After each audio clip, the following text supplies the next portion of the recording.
going on, bro? What's going on, bro? So, welcome to SLB Sports Life Business, the ultimate transition. I'm Derek Furlow once again, and I got a special guest with y'all today, my guy Mark Rood. So, man, it's gonna be interesting because the sport he played and the school he went to, we normally got some beef going on, but we gonna settle the beef. So we can bring y'all some real life content that's gonna help impact you, inspire you, and empower you on your life after sports. So it's people watching this, man. Some people know who you are, some people don't. Yep.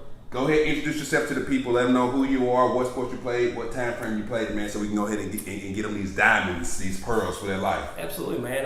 My name is Mark Rood. I played college baseball. Best years of your life. I played from 04 to 08. Would have loved to played. Would have played it my whole life. But you know what? It taught me things that I'll never forget, never regret.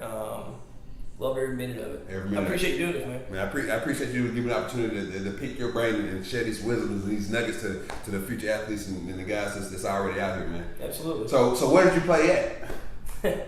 This is a great question. I played at Alabama, but I was smart enough to marry another college athlete who went to Tennessee. There we go right there. That's how it works right there. Hey, Crimson Blood runs there.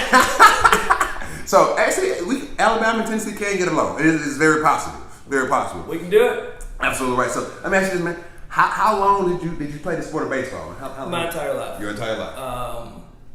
Obviously, when you can play organized when you're 4 or 5 years old, but it started way before that. Wow. Dad throwing you balls in the garage or out in the yard, and as far back as I can remember, it's all I've ever done. That's all you ever done. So, started playing at a young age. What was the big picture? What was the end goal for you? Become a Major League Baseball player. That was it. There was no other option. There wasn't a backup plan. Yeah. There was nothing that you even thought about. That was it. That's what you were doing.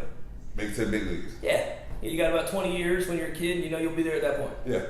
That was it. That works right there. Hey, so you put the work in. So who was your idols? Who did you love to watch play? Who did you model yourself after?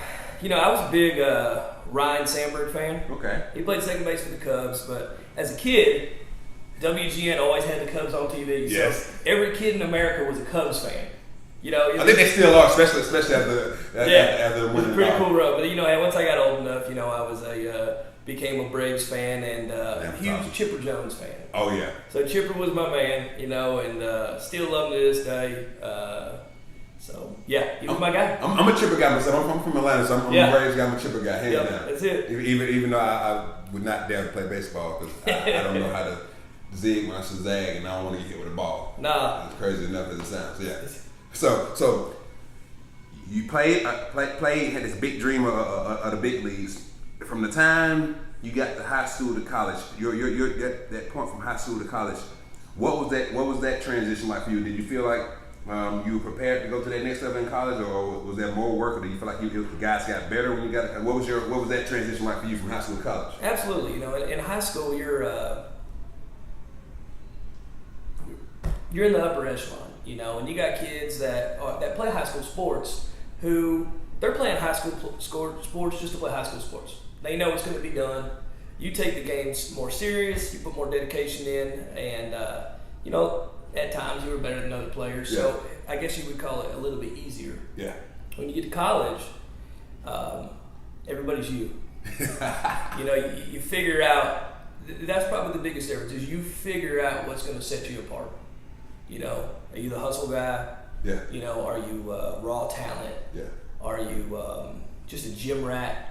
And you figure out your niche and what's going to set you apart. And when you first get there, the game feels like it's going 1,000 miles an hour. Yes. But we do that to ourselves. Sure. It's not going. It doesn't have to. And until you reach a level when you're separation's in the preparation. Yes, sir. When you prepare, that's strong right there. When you prepare to an extent that you're ready, the game slows back down. And the biggest thing is, you live it and you figure it out. Yeah. You know, and that's probably what sports taught me more than anything. So let me ask you, how long did it take you to figure out who you were, how to prepare to make you separate yourself so you can like, hey, I'm the hustle guy, hey, I'm the raw talent guy? And what time frame did you figure it out, and how long did it take you to figure that out? Man, it was probably halfway through my freshman season. I mean, I was still trying to play a game. You know, in high school, you know, I'd hit some long balls, you know, and I'd hit the balls in the gap, and I had some power, but I ain't a big guy. Yeah. And when I first got to college, I was taking, you know, big swings, you know, a lot of flyouts, things like that, until I realized, wait, I'm not that. That's not my role. Yeah. That's not what I do. That's not how I'm going to be successful. And if I do it this way, if I keep going this way, hey, I ain't gonna play. Yes. Yes. So you know it. You do a lot of soul searching, and you know you let it teaches you that, and you start doing that through life too. Because you get into an organization or wherever it is, but going back to the sports, you figure out who you are, and when you figure that out, you're right there. Then you learn how to perfect that. That's strong because you said you found your role. Mm-hmm.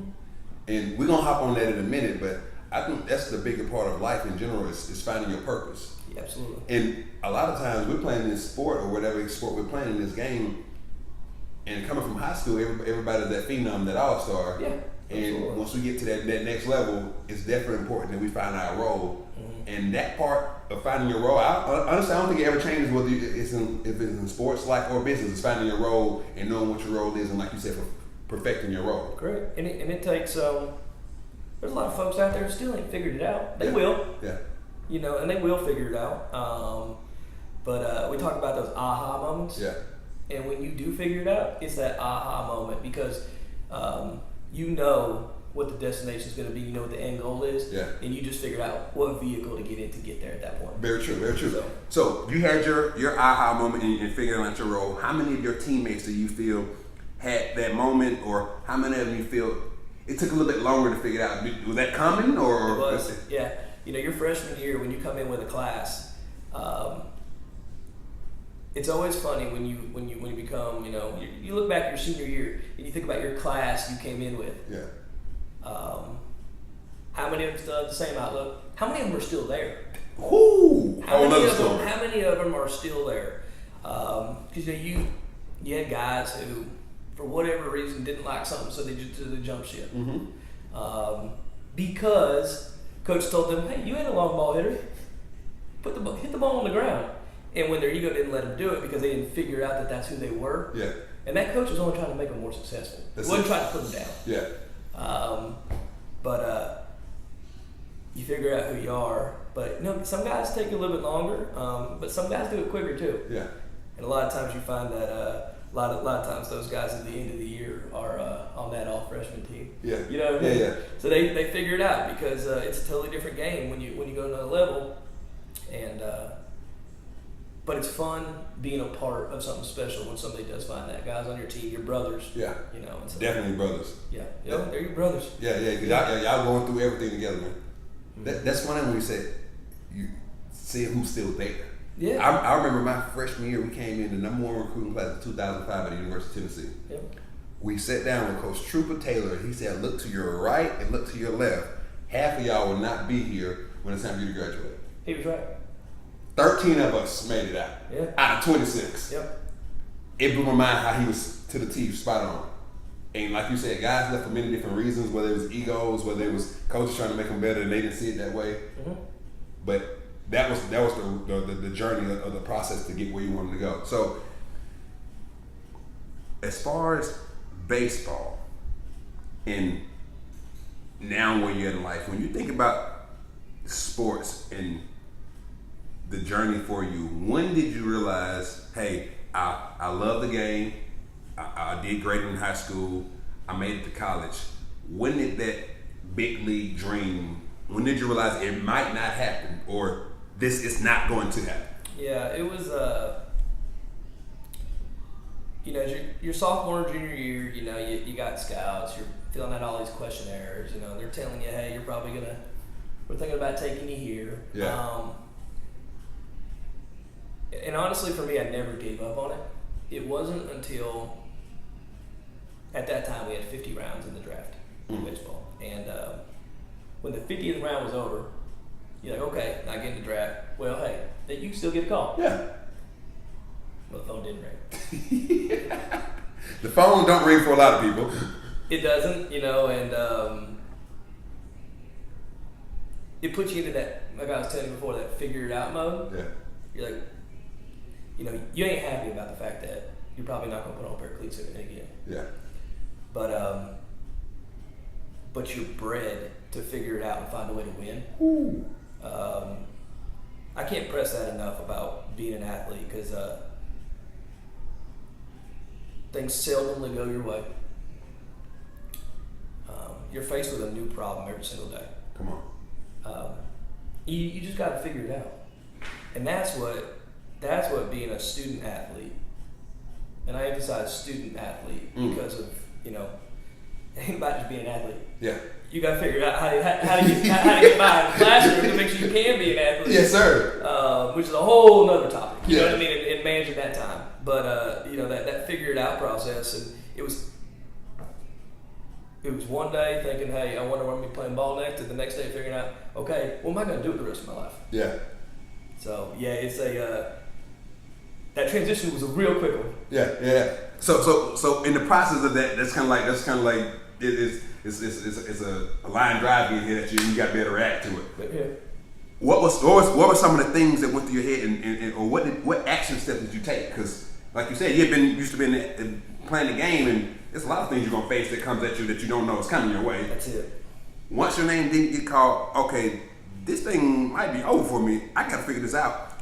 What were some of the thoughts that went through your head on how you was gonna figure it out? I knew that I was a competitor. Yeah. I knew I couldn't go find a career or a life path that was going to be repetitious or monotonous, or I guess you'd call it same old, whether it be data entry or something like that. Yeah. I knew that I needed to compete. You got this burn inside of you that you'll never lose it. Yeah. No matter what you're doing. I don't care if we're throwing rocks. You know what I mean? You got to win. So, I had some good advice from some family who said, you know what, I think that you'd be really good in sales, and two, it's going to give you that competitive feel that will give you that sense of accomplishment where you'll feel proud of what you're doing. So I naturally went down, a sales and marketing path, and it did, and right away you go in thinking, man, oh heck yeah, I'm the salesman. Yeah. And you find out quick, like you did that freshman year of school, that you don't know what you're talking about. Right. So you figure it out again, Yeah. and that's and I tell people now that sales, the biggest attribute you can have is one, sell yourself, and two, just be quick on your feet. That's it. If you can be quick on your feet, you got to figure it out. We said that a few times now. Yeah. You'll be successful because there's no other option. Yeah. There isn't another option. That's the only option you got. That's strong. That's all you got. That's strong. Mm-hmm. So before we get to the life after sports, knowing you said some student athlete. Yeah. In that time frame, you getting to college, had anyone in your family been in college before? What was that process like for you? Because you're an athlete in college. Yep. You still got to go to school. You got to get your grades right. You're trying to play baseball so you can make it to the big leagues.